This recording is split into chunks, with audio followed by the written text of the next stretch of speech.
Subscribe करें मेरे YouTube channel Hindustan मेरी जान को और चैनल का लेटेस्ट वीडियो का अलर्ट पाने के लिए दबाएं इस घंटी को। हेलो दोस्तों, स्वागत है आपका मेरे चैनल हिंदुस्तान मेरी जान पर।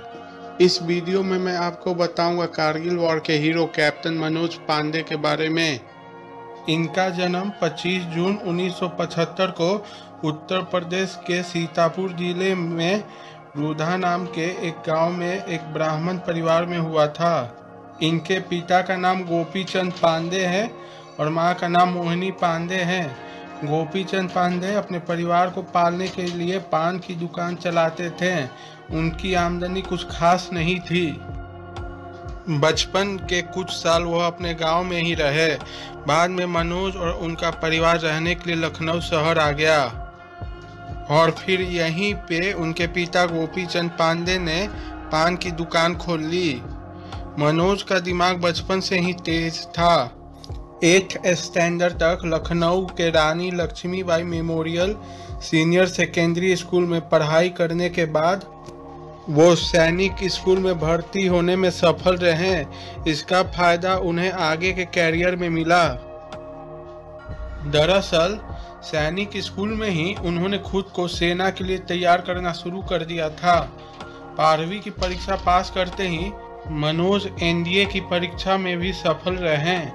एनडीए के इंटरव्यू में जब मनोज से पूछा गया कि वो सेना में क्यों जाना चाहते हैं तो मनोज का जवाब था परमवीर चक्र जीतने के लिए।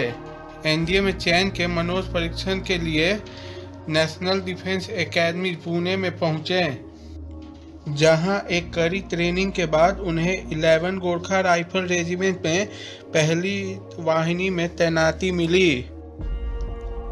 अपनी तैनाती के पहले दिन से ही मनोज ने हमले की योजना बनाना, हमला करना और घात लगाकर दुश्मन को मात देना जैसी सभी कलाओं सीखना शुरू कर दिया। देखते देखते समय बीतता गया और मनोज अपनी यूनिट के साथ जम्मू कश्मीर के अलग अलग इलाकों में गए। कारगिल की जंग से पहले उनकी बटालियन सियाचिन में मौजूद थी। 3 महीने का उनका कार्यकाल पूरा हो चुका था। उन्हें बदली का इंतजार था। साथियों ने सामान तक बांध लिया था। तभी अचानक आदेश आया कि बटालियन को कारगिल में बटालियन की तरफ बढ़ना है। मनोज पांडे और उनकी बटालियन को ऑपरेशन विजय के तहत पहले मिशन दिया गया कुक्कड़धाम को कब्जा करने का।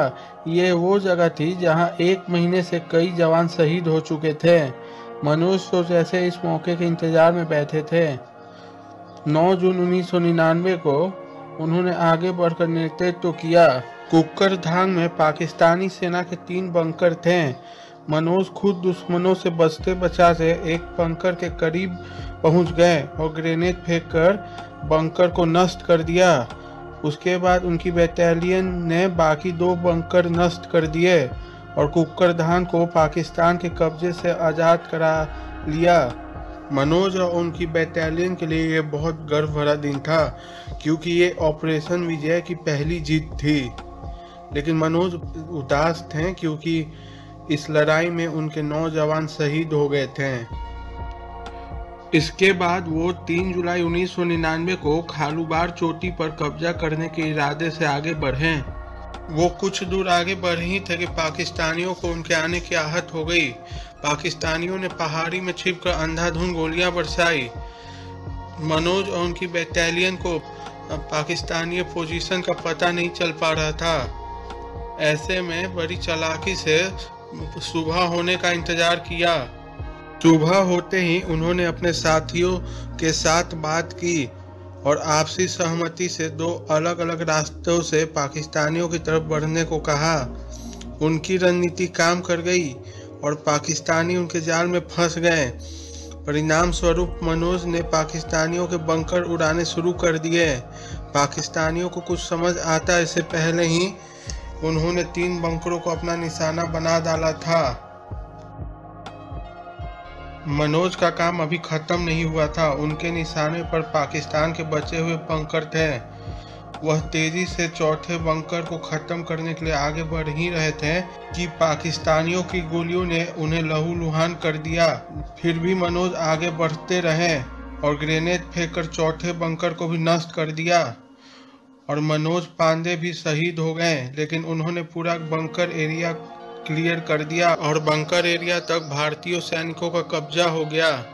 जब उनके शहीद होने की खबर उनके ऑफिसर कर्नल ललित राय को मिली तो ललित राय बहुत दुखी हुए और उन्होंने उसी रात बंकर एरिया से आगे पूरे खालूबार पर हमला करके पाकिस्तानियों को मार गिराया और खालूबार पे दोबारा भारतीयों का कब्जा हो गया। मनोज पांडे को कारगिल युद्ध में बहादुरी के लिए उन्हें सेना का सर्वोच्च सम्मान परमवीर चक्र से सम्मानित किया गया। सारा देश उनकी बहादुरी को प्रणाम करता है। अगर आपको ये वीडियो अच्छा लगा तो लाइक ज़रूर करें और कमेंट बॉक्स में अपना रिएक्शन ज़रूर दें।